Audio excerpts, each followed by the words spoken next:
Ceci est un livre audio autogénéré par Google. Chapitre 1. Les débuts de l'implantation des Noirs en France sous l'Ancien Régime. 1. Les Noirs en Europe avant la traite négrière. 1. Les Noirs dans la péninsule ibérique. La présence des Noirs en Europe remonte aux temps les plus reculés. En effet, au temps préhistorique, les Africains, d'après George Shepherd-Zonk, utilisaient des méthodes de navigation particulières. Ils traversaient le détroit de Gibraltar pour atteindre ainsi l'Europe. Quelques historiens font état de la présence des Noirs dans la Grèce antique et la Rome classique. Charles Verlyn Dundee, dans ses travaux sur l'Europe médiévale, fait état de la présence d'une communauté d'ascendance noire dans les Balkans. Mais c'est surtout dans la péninsule ibérique où la présence des Noirs semble avoir été plus déterminante. Avant le XVe siècle, les Noirs sont assez nombreux dans la péninsule ibérique. Cette présence a deux facteurs majeurs. L'occupation arabe de l'Espagne et du Portugal entre 711 et 1212, les relations entre négriers arabes et marchands européens dans le bassin méditerranéen du 7e au 15e siècle.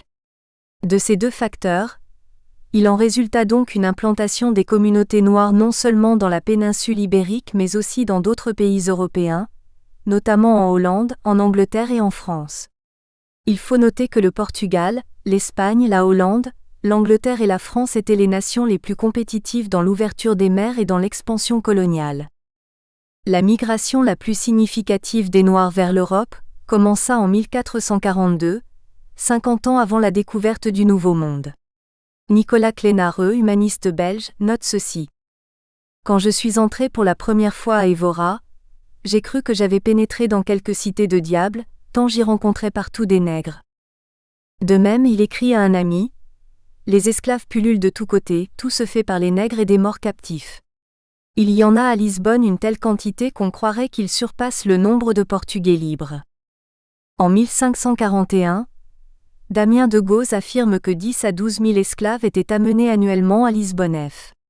Pierre Chaunuget avance le chiffre de 10 000 esclaves environ à Lisbonne en 1580, sur une population de 100 000 habitants. En 1471, par décision royale, on nomma le nègre Juan de Valladolid, majoral des nègres, chargé de juger leurs querelles et d'organiser leurs fêtes. Georges Selache, quant à lui, affirme qu'en Espagne les Noirs avaient leur propre chapelle et leur confrérie particulière. Sous le règne du roi du Congo, Mbemba Nzinga qui se fit baptiser sous le nom d'Alfonso Ier 1506 à 1543, des contacts sont établis entre le royaume du Congo et la péninsule ibérique. Alfonso Ier y envoie de nombreux jeunes gens pour étudier. 2. Les Noirs en France avant la traite négrière. Comme le Portugal, l'Espagne ou la Hollande, la France avait elle aussi importé sur son sol national des Noirs avant la traite négrière outre-Atlantique. Dès la fin du XVe siècle, des documents signalent leur présence dans le royaume de France. L'historien Jules Mathorez, dans son ouvrage intitulé Les étrangers en Francie, parle d'un Noir appelé Antoine de Nesne qui vint à la cour de Louis XI au XVe siècle, mais les raisons de cette présence ne sont pas détaillées. Toujours au XVe siècle, les navigateurs français, notamment ceux de Dieppe et de Rouen, sillonnèrent les côtes africaines et se familiarisèrent avec les populations du Sénégal et des îles du Cap-Vert. Dans l'île de Gorée, les Français créèrent un entrepôt de captifs noirs. À la même époque, une ordonnance de la marine française autorise les capitaines traitant aux côtes africaines de ramener en France quelques Noirs pour le besoin des galères du roi, ainsi que quelques prisonniers de droit commun et les prisonniers de guerre de confession musulmane. D'autres Noirs furent recrutés pour servir de domestiques chez quelques particuliers, notamment les notables J. 3. Les débuts de la traite et l'esclavage des Africains. Après la découverte du Nouveau Monde, les nations européennes qui se sont lancées dans la conquête de terres nouvelles ont fractionné ce nouveau continent en zones distinctes d'occupation coloniale. L'or, l'argent, le sucre, le tabac et autres s'offraient abondamment à l'activité des hommes d'affaires. Il ne s'agissait plus que de trouver la main-d'œuvre adéquate aux entreprises d'exploitation. Or l'indigène appelé Caraïbe ou faussement indien qu'on avait trouvé sur place, s'est révélé inapte à la contrainte des durs travaux qu'exigeaient les nouveaux établissements miniers ou agricoles. Les Indiens mouraient si vite et si nombreux à la tâche, que leur rapide extermination devenait un problème dramatique de dépeuplement total de la plupart des régions. Les Indiens mouraient aussi du fléau microbien que les Européens auraient introduit dans le Nouveau Monde, et des guerres qu'ils livraient aux Européens. Les planteurs européens étaient en conflit permanent avec les pères dominicains, qui dénonçaient les dures conditions de vie et de travail que ces planteurs avaient imposées aux Indiens. Cette crise de main-d'œuvre poussa les Européens à employer les esclaves blancs dans les plantations. C'est à ce moment que les prisonniers politiques et les criminels de droit commun furent exilés au Nouveau Monde pour servir de main-d'œuvre. En Angleterre par exemple, beaucoup de gens furent enlevés pour être vendus comme esclaves en Amérique, mais ces pratiques disparurent rapidement à cause de la protestation de l'opinion publique. Par ailleurs, la zone tropicale où se pratiquait la culture de la canne à sucre et l'extraction des minerais n'était pas, disait-on, hospitalière aux ouvriers européens. Ces nombreuses conditions embarrassantes exigeaient une solution immédiate au problème de la mise en valeur des nouveaux établissements coloniaux. Mais où trouver une réponse appropriée à ces nécessités importantes? Peut-être fallait-il regarder du côté de l'Afrique, où se trouvaient des hommes vigoureux et aux forces physiques incontestables. N'étaient-ils pas réputés depuis longtemps pour leur endurance et pour leur aptitude aux travaux agricoles? L'Espagne et le Portugal n'avaient-ils pas tenté l'expérience en employant la main-d'œuvre africaine dans le travail domestique, grâce au contact établi entre l'Afrique et la péninsule ibérique? D'autre part, est-ce que l'Afrique n'était pas le continent classique qui fournissait des esclaves au Proche-Orient? On se rua donc vers le continent africain, et la traite négrière commença aussitôt vers les Amériques. On considère généralement que les causes de la déportation des Africains vers le continent américain sont d'ordre économique. L'Europe et l'Amérique coloniale avaient besoin de sucre, de tabac, de coton, etc. Dans les premières phases du développement de l'Amérique, la production agricole mariait les capitaux du vieux continent, les terres du Nouveau Monde et la main-d'œuvre africaine. On pouvait avoir recours à des travailleurs libres, à des travailleurs sous contrat ou à des esclaves, mais c'est cette dernière forme de main-d'œuvre qui fut choisie pour travailler dans les plantations. Si les hommes d'affaires ont choisi la main-d'œuvre africaine, c'est parce qu'elle revenait nettement moins chère que toutes les autres. À cet effet, les planteurs optèrent pour l'esclavage et la traite s'en trouva stimulée. Dans les années 1640, lorsque la canne à sucre fut introduite en grande quantité dans le Nouveau Monde, le nombre d'esclaves blancs ne suffit plus à répondre à la demande de main-d'œuvre. À partir du XVIIe siècle, la déportation des Africains vers les Amériques augmenta brutalement. Une des théories légitimant le commerce des esclaves est la thèse du climat, défendue par tous les fervents du commerce des esclaves. Le climat des Amériques, disait-on, était insupportable pour les Européens et les empêchait de travailler sur les plantations. On affirmait que les Africains étaient habitués au climat tropical et s'étaient avérés d'excellents travailleurs agricoles. Vers la seconde moitié du XVIIe siècle, le commerce des esclaves devint une des activités commerciales les plus lucratives et chaque pays qui en avait la possibilité chercha à s'approprier une part intense de ce commerce.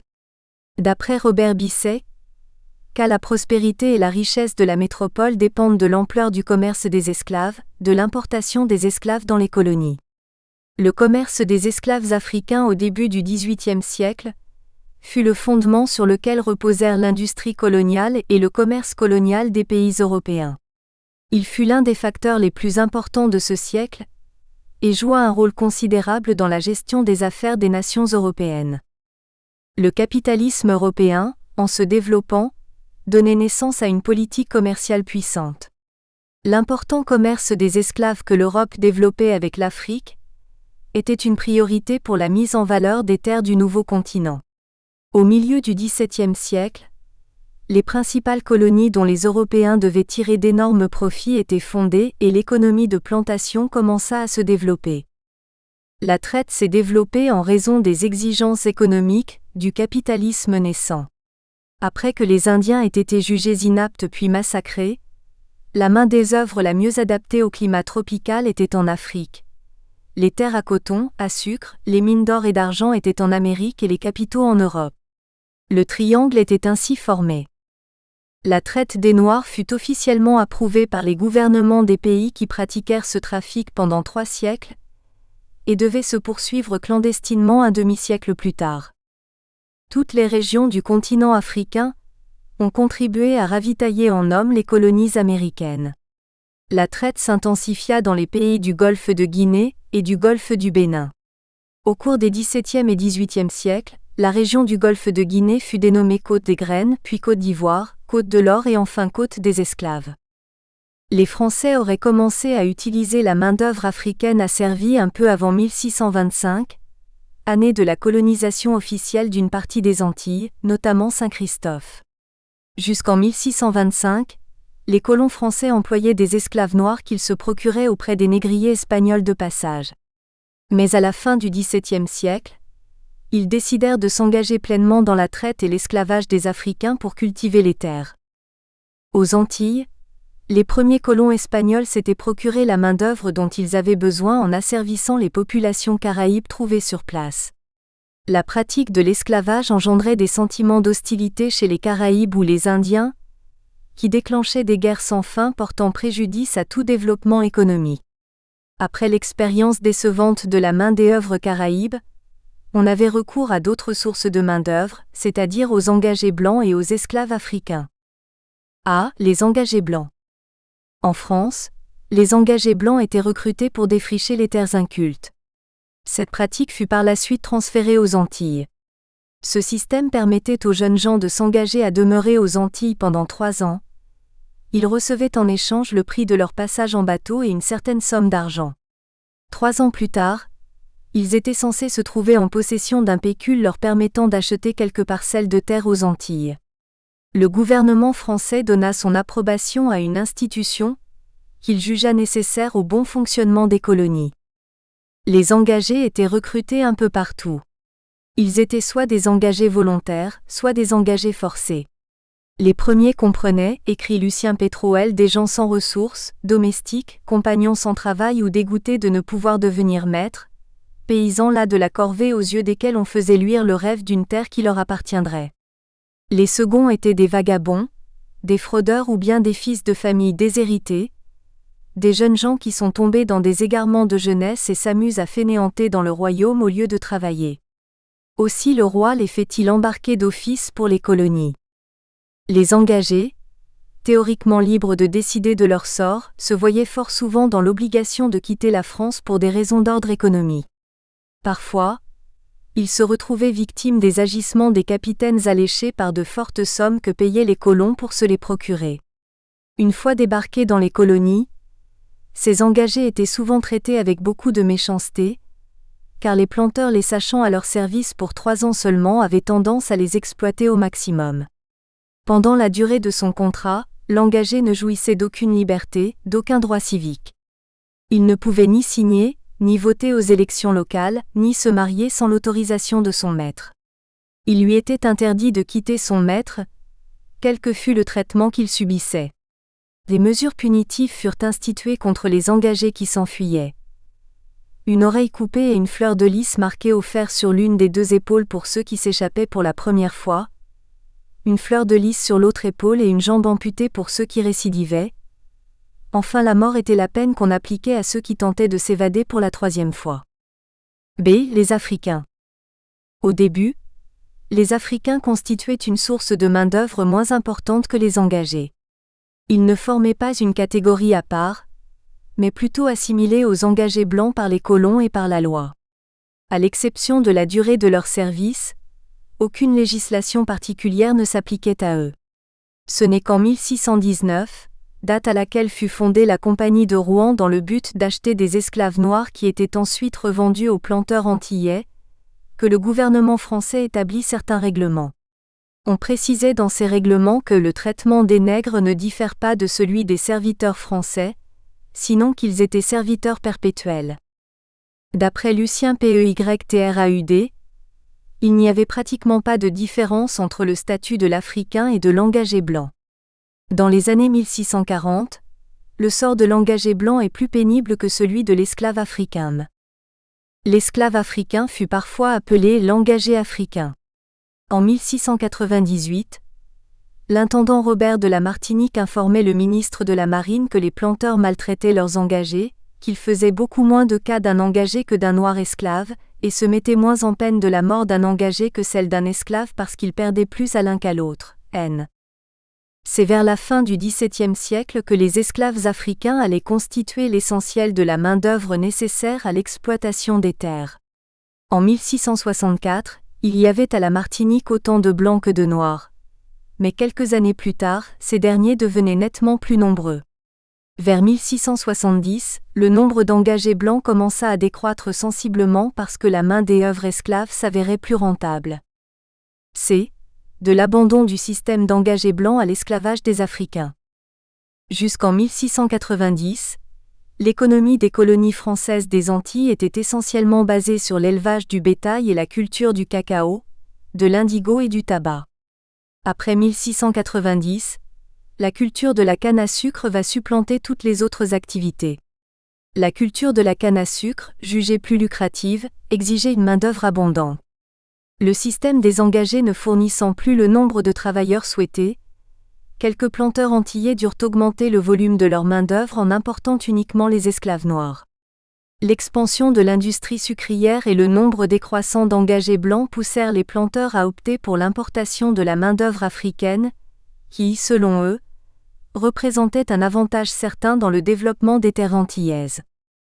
L'idée d'importer les esclaves noirs se développa progressivement et commença à être soutenue. L'un des tout premiers à avoir soutenu et encouragé l'importation des Africains aux Antilles est le père Boutonneau, qui s'exprimait en ces termes. Un esclave noir est bien plus utile qu'un serviteur français qui n'est utilisé que pour 3 ans, a besoin d'habits, demande des gages, n'est pas si accoutumé aux chaleurs. Là où les Noirs sont pour toute la vie, n'ont besoin que de quelques linges pour couvrir leur honte, se contentent de cassave et de pois et sont faits à l'air et au chaud. L'attitude du père Bouton est en conformité avec celle de l'Église catholique en général.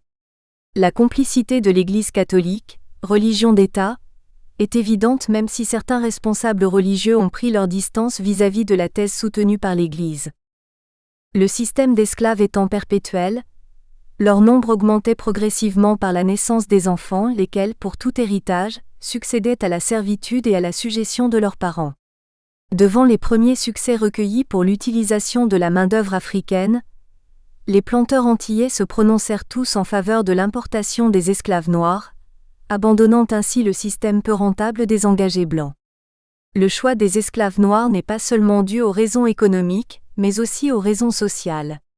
En effet, les colons voyaient dans les engagés des rivaux en puissance qui, après l'expiration de leur contrat, pourraient entrer en compétition économique avec eux, et tenteraient de les supplanter sur le plan social et politique. Les esclaves, liés perpétuellement à leur maître, ne représenteraient jamais une telle menace.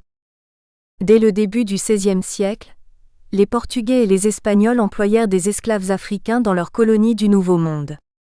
Influencés par cette expérience, les Français se mirent à les imiter non seulement dans l'établissement des colonies mais aussi dans l'adoption de la traite négrière. Soucieux de voir les Français acheter des esclaves aux Espagnols, et ce faisant, enrichissant le royaume d'Espagne, Colbert incita ses compatriotes à participer eux-mêmes à la traite négrière afin de pallier cette situation. Il espéra même que les Français vendraient à leur tour des esclaves aux Espagnols. L'esclavage en général ne posait pas de problème moral aux Français des XVIe et XVIIe siècles. Les anciens l'avaient accepté comme faisant partie de l'ordre naturel des choses au sein duquel l'inégalité entre les hommes résultait tout simplement de la loi du plus fort, du plus capable et du plus intelligent. Certains chrétiens avaient soutenu qu'il était nécessaire, à la suite du péché originel, de tenir certains individus en respect.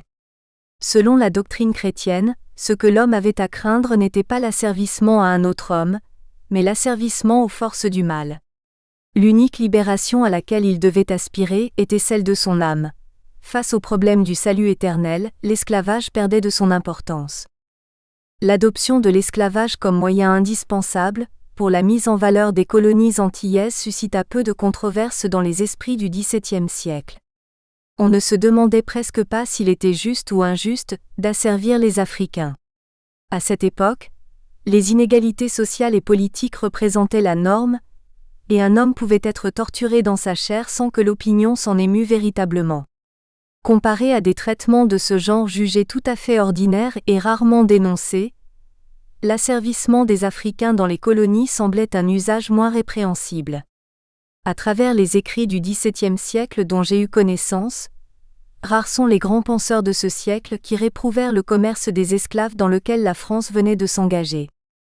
De plus, on croyait également que l'homme noir avait déjà été esclave dans sa terre natale et que par conséquent, la condition qui lui était réservée au Nouveau Monde n'était guère nouvelle pour lui. Si la servitude était une pratique courante dans bien des sociétés africaines, il est évident que cette forme d'asservissement ne pouvait se comparer à celle qui sévissait dans les plantations du Nouveau Monde. Il est aussi important de rappeler que toutes les parties du monde ont connu la servitude. Ces nuances échappèrent souvent aux observateurs contemporains, pour qui la traite des Noirs se réduisait à un long voyage en mer effectué par des êtres déjà privés de liberté. Le Portugal, l'Espagne, la Hollande et l'Angleterre, qui s'étaient engagés dans le commerce négrier, remportaient des succès économiques. La France ne devait pas rester longtemps insensible devant de tels succès. Ainsi, dans la lutte économique et politique qui opposait la France à d'autres nations européennes, Colbert demanda en 1670 au Conseil d'État d'exonérer le commerce des esclaves de l'impôt de 5% qui touchait les autres marchandises. Il n'était rien qui contribuait davantage à l'augmentation des colonies et à la culture des terres que le laborieux travail des nègres. En dépit de ce soutien, les colons antillais demandaient davantage de bras pour la mise en valeur des nouvelles terres. Sous l'Ancien Régime, les esclaves noirs servaient de valeur d'échange sur les côtes africaines et d'agents producteurs dans les colonies. Avant la découverte de la machine à vapeur et de l'électricité, il semblait normal et légitime à la grande majorité des pays européens de se procurer des esclaves africains pour le développement des colonies du Nouveau Monde. Tous étaient convaincus que sans le recours de la main-d'œuvre africaine, les colonies américaines et antillaises ne seraient pas développées. La main-d'œuvre servile africaine s'avérait indispensable et représentait l'unique instrument pour le développement des terres nouvelles. L'accroissement des établissements coloniaux, le progrès du commerce et des transports, la puissance et la richesse de la métropole étaient fonction de la prospérité du commerce des esclaves. Les armateurs nantais, par exemple, affirmaient qu'il n'y avait point de commerce plus précieux que le commerce de la Guinée et qu'on ne saurait trop le protéger. Et Louis XVI, désignant le brigadier d'infanterie Sir Ménager comme gouverneur de l'île de Gorée, lui demandait d'axer toute son activité à l'organisation de la traite des Noirs et la rendre plus dispendieuse. Ce sont là des vraies mines qu'il faut chercher. Jacques Savary, dans son ouvrage intitulé Le parfait négociant, s'exprime en ces termes. Quel commerce pourrait être comparé à celui dont le résultat est d'obtenir des hommes en échange de marchandises ? Le commerce le plus heureux est celui qui fait sortir le moins d'argent de la métropole et la vente des produits de nos terres est le premier objet du commerce, etc. Les colonies sont établies pour la métropole pour consommer ses fruits, occuper ses hommes. Les colonies seront poussées à produire à force de matières premières. Et il conviendra qu'elles fassent beaucoup de sucre, de café, d'indigo ou de coton. Toutes ces raisons incitent les armateurs et les négociants à s'intéresser aux nouveaux débouchés qui s'offraient à eux. Les économistes étaient persuadés que le commerce négrier devait être un commerce privilégié. Après que les Français se sont engagés dans le commerce négrier, ils se rendirent compte de l'importance de l'esclavage et de l'avantage que tirerait la France de ce commerce, avantage fort utile dans la lutte économique et politique qui l'opposait aux nations européennes qui s'étaient lancées dans cette gigantesque activité. Le GALLITZERS expliqua dans son mémoire la raison qui rendait, sur le plan économique, les esclaves préférables aux engagés. Le départ des engagés blancs pour les Antilles signifiait autant de bras perdus pour la métropole alors qu'il n'en était pas de même dans le cas des esclaves noirs. Ceux-ci constituaient en fait de nouveaux sujets. La richesse produite par le travail servile reviendrait non à ceux qui en étaient la source, mais à la France. De plus, la traite fournirait un emploi à un certain nombre de marins français. Elle encouragerait également le développement de la puissance navale française et par conséquent, apporterait au roi et à son État des richesses immenses à une navigation prodigieuse.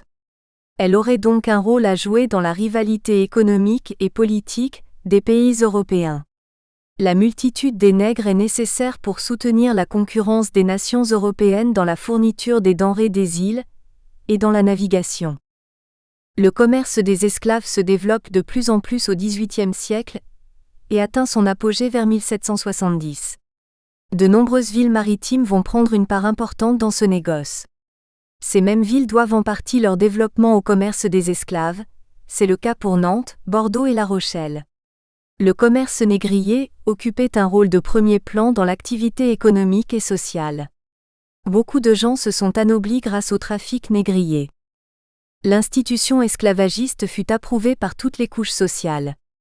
On persuadait l'opinion que l'esclavage des Africains était indispensable à la prospérité des colonies, laquelle à son tour est étroitement liée à la prospérité de la France. La pratique de l'esclavage était fortement enracinée dans les mœurs, et était difficile à combattre à cause de l'influence de tous ceux qui avaient des intérêts dans cette activité tant aux colonies qu'en France. Ils n'entendaient pas se passer d'une institution qui rapportait d'énormes profits. 4. L'édit du mois de mars 1685 ou le Code noir. La promulgation du Code noir en mars 1685 eut pour objectif de réglementer le commerce et la discipline des esclaves noirs dans les colonies antillaises. Compte tenu du développement économique des Antilles et du besoin de plus en plus croissant de la main-d'œuvre, l'ordonnance de 1685 officialise l'esclavage, qui jusque-là ne se faisait que de façon illégale, et fixe le statut des esclaves. Le statut de l'esclave dans le droit romain des compilations justiniennes est la référence de base du Code noir. L'esclave est une chose, un bien meublé, objet de propriété et de toute transaction et opération patrimoniale, soumis en cas de faute au droit de correction du maître. Les intérêts du maître sont soigneusement protégés contre d'éventuelles réactions de son esclave. Les crimes et les délits dont celui-ci peut se rendre coupable contre son maître sont réprimés avec une extrême sévérité. Dans le Code noir, deux logiques se côtoient. D'une part, la logique purement commerciale ou esclavagiste des maîtres et d'autre part, la logique religieuse d'inspiration chrétienne de la royauté. Ainsi, l'esclave est tantôt considéré comme une chose, logique esclavagiste, tantôt considéré comme un être humain, logique religieuse. Le Code noir contient 60 articles. Les 12 premiers sont consacrés aux aspects religieux et familiaux. La religion revêt une importance capitale à cette époque. Les maîtres, en achetant les esclaves, doivent les instruire et les faire baptiser dans la religion catholique apostolique et romaine, art 2. La religion catholique étant la seule religion officielle, la religion d'État. Les commandeurs ou contremaîtres chargés de diriger ou de surveiller les esclaves doivent être catholiques. Les maîtres ne doivent pas faire travailler leurs esclaves les dimanches et jours fériés, art. 6. Le concubinage d'un homme libre avec une femme esclave est sévèrement puni d'une lourde amende, art. 9. Cependant l'article n'interdit pas à un homme libre célibataire d'épouser une esclave. La conséquence d'une telle union est l'affranchissement de l'esclave ainsi que de ses enfants. Un esclave ne peut pas se marier sans le consentement de son maître. Si deux esclaves appartiennent à des maîtres différents, les enfants appartiendront au maître de la femme, art. 12. Si un esclave épouse une femme libre ou inversement, les enfants suivront la condition de la mère, art. 13. Les attroupements des esclaves sont interdits sous quelque prétexte que ce soit, art. 16. L'esclave fugitif, ou marron, est puni de mort à la seconde récidive, art. 38. Le maître dispose du droit de châtiment lui permettant de battre les esclaves qu'il estime fautifs, art. 42. L'esclave affranchi est invité à avoir un respect absolu envers son ancien maître et à sa famille, art. 58. Malgré la rigueur du Code noir, l'Ancien Régime n'est pas assez puissant pour faire respecter les règles protectrices des esclaves que contient le Code noir. Les ordonnances et édits royaux qui interviendront après 1780, visant à améliorer la situation des esclaves, en limitant le pouvoir souvent abusif des maîtres, ne seront pas plus efficaces. Les maîtres font ce qu'ils veulent et pour les esclaves, le seul moyen de défendre leurs intérêts socio-économiques, c'est de se soulever. On note d'ailleurs beaucoup de soulèvements et révoltes d'esclaves durant toute la période de l'esclavage colonial. À propos du Code noir, on peut se référer à l'excellent ouvrage de Louis Sala Molincin ainsi qu'à celui de Moissac Patricus. 2. Les esclaves noirs en France sous l'Ancien Régime. 1. Le privilège de la terre de France. Le développement de la traite et de l'esclavage des Africains eut pour conséquence l'arrivée en France des esclaves noirs. En effet, dès la fin du XVIIe siècle, les colons antillais qui revenaient en France amenaient avec eux leurs esclaves pour servir de domestiques à bord du vaisseau ou pendant le séjour en métropole. Parfois, ils les envoyaient en cadeau à des parents ou amis qui en avaient besoin pour le service domestique. En cette fin du XVIIe, la domesticité des Noirs devint une pratique courante en Europe, surtout dans le milieu des notables. Les capitaines de navires, les négociants et les armateurs pouvaient en posséder un ou plusieurs. Beaucoup d'esclaves étaient emmenés ou envoyés en France pour servir de domestiques. L'esclavage étant interdit en France depuis le Moyen Âge, quel était donc le statut de ces esclaves une fois arrivés en métropole? En vertu de la juridiction de l'époque, ils étaient censés être libres.